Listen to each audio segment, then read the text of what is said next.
आज मनोज दादा जरांगे पाटलांनी पुन्हा एक वक्तव्य केलं।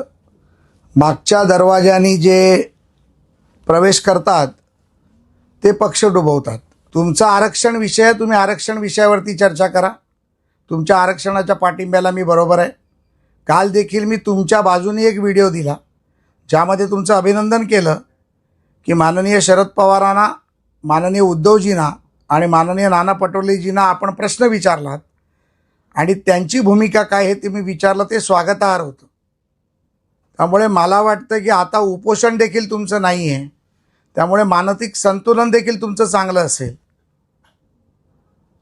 तर ते संतुलन बिघडत असेल आणि बिघडल्यानंतर दरेकर आणि लाड आठवत असेल तर एकदा होऊनच जाऊ दे चर्चा। आम्ही सातत्याने सांगतोय आमचं चुकलं काय, आरक्षणामध्ये फडणवीसांचं चुकलं काय, फडणवीसांनी चूक काय केली, आरक्षण दिलंही चूक होती का, कोर्टात टिकवलीही चूक होती का, याच्याकडे तुमच्याकडे उत्तर नाही। त्यामुळे नाद करू नका, तुम्ही तुमचं काम करा, आम्हाला आमचं काम करू द्या। मी म्हटलंय आम्ही मागच्या दाराने आलो, पुढच्या दाराने आलो, आमच्या पक्षाची हिंमत आहे मागच्या दाराने हात घेण्याची।